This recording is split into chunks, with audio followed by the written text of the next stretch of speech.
बेनीवाल जी, श्री हनुमान बेनीवाल जी। धन्यवाद सभापति जी। आज सदन में भारत के संविधान की 75 वर्षों की गौरवशाली यात्रा पर चर्चा हो रही है।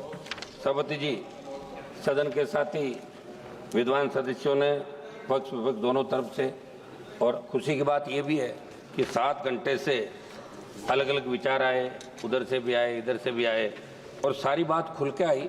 निश्चित रूप से वर्ल्ड के अंदर हिंदुस्तान सबसे बड़ा लोकतांत्रिक देश है और दूसरे देश हिंदुस्तान को फॉलो करते हैं। प्रत्येक धर्मनिरपेक्ष देश में है, या प्रत्येक धर्म को मानने की एक हर व्यक्ति की आज़ादी है।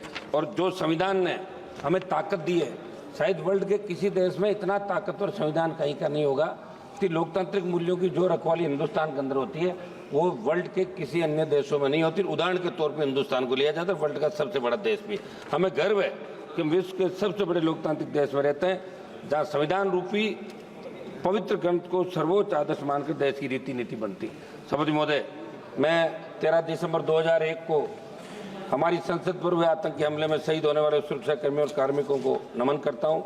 मैं नमन करता हूँ बाबा साहब भीमराव अम्बेडकर जी, सर छोटू राम जी, शिवाजी महाराज, महाराजा सूरजमल जी, चंद्रशेखर आजाद जी, अशफाक उल्लाह खान जी और भगत सिंह जी तथा सुभाष चंद्र जी बोस और उनके जैसे वीरों और महापुरुषों को नमन करूंगा।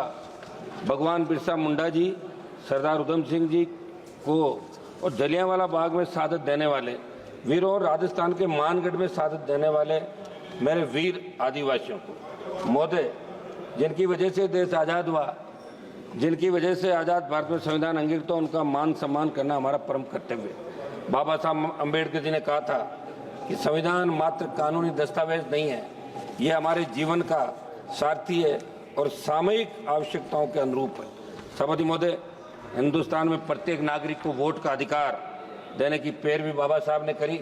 उस समय जब संविधान प्रारूप समिति के सामने मामला आया, जब अंग्रेजों के जाने के बाद, तभी बात चली थी कि वोट का अधिकार पढ़े लिखे लोगों को मिले या जमींदारों को मिले या दूसरों को मिले, उस जाति के लोगों को मिले। तब बाबा साहब ने इस बात को कहा, व्यापारी को मिले, तब कहा कि वोट का अधिकार प्रत्येक व्यक्ति को मिलना चाहिए जो हिंदुस्तान के अंदर पैदा हुआ और जिसने इस गुलामी के जंजीरों के अंदर जकड़न, चाहे अंग्रेजों का राज था, उससे पहले जो जितने भी काल आए जहाँ हिंदुस्तान का नागरिक गुलामी के अंदर सांसें ले रहा था, इसलिए प्रत्येक व्यक्ति को वोट का अधिकार मिले। बाबा साहब ने वोट का अधिकार प्रत्येक व्यक्ति को दिलाया, जिसकी बदौलत आज हम और आप सब इस पार्लियामेंट के अंदर बैठे हैं।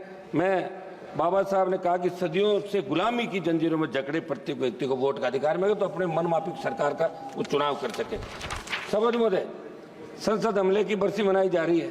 13 दिसंबर 2001 को जो संसद पे आतंकी हमला हुआ, सबसे पहली शहादत राजस्थान के बेटे जगदीश यादव, जेपी यादव ने दी। राजस्थान में सीकर से अलग होकर बने नीम का थाना के रहने वाले जेपी यादव आतंकियों से शेर की तरह लड़कर वीर गति को प्राप्त हुए। सभापति महोदय, 26 नवंबर 1949 को हम भारत के लोगों ने स्वतंत्र भारत के संविधान को अंगीकृत, अनियमित और आत्मसमर्पित करने का संकल्प लिया था। संविधान की इस गौरवमय यात्रा को आगे बढ़ते बढ़ते जब हम देखते हैं तो नजर आता है कि देश के किसी न किसी कोने के अंदर हमारे दलित भाई, पिछड़ा भाई, हमारा आदिवासी भाई समानता के अधिकार को हासिल करने को जूझ रहा है। राजस्थान की मैं बात करूंगा, जालोर जिले के साइला तहसील के सुराना गांव में कथित तौर पर पानी की मटकी को छूने पर हुई पिटाई के अंदर एक 9वीं क्लास का बच्चा इंद्र मेघवाल, जिसकी मौत हो गई। मैं खुद मौके पर गया था। पाली के सरकारी हॉस्पिटल में कोविड हेल्थ सहायक जितेंद्र मेघवाल की हत्या इसलिए कर दी कि आप मुँह नहीं रख सकते, मुँह रखने अधिकार। एक मिनट साहब, बात तो करने दें, ऐसे क्या कर रहे हैं आप? केवल इस बात के लिए कर दी क्योंकि वो मुँह सकता था। हाल ही में बालोतरा में किस्ताराम मेघवाल की हत्या कुछ लोगों ने कर दी। मेरे क्षेत्र की खींवसर विधानसभा क्षेत्र के तांतवास गांव में मेघवाल समाज के परिवारों को दबंगों ने पीटा, मगर कोई कार्रवाई वहां की पुलिस नहीं कर रही, जहाँ राजस्थान के अंदर आपकी सरकार आती है। मैं मांग करूंगा कि आज़ादी के 75 साल बाद दलितों को, पिछड़ों को, सबको उनका हक और अधिकार मिले और जो कानून है उसके दायरे के अंदर प्रत्येक व्यक्ति को न्याय कैसे मिले, ये आप लोग इसके अंदर कराएं।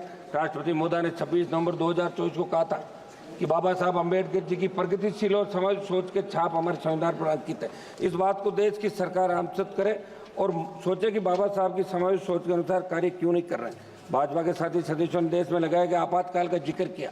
हम भी ये कहते हैं कि आपातकाल गलत लगा था, बहुत से लोगों को तकलीफ पड़ी, बहुत से लोगों को जेलों में रहना पड़ा, ये अच्छी नहीं थी, लेकिन इंदिरा गांधी जी की दृढ़ इच्छा शक्ति ने एक झटके में बांग्लादेश को पाकिस्तान चालक कर दिया था और पाकिस्तान को सबक सिखाया था। इस बात को भी आपको याद रखना है। एक मिनट साहब, समय दें साहब आप।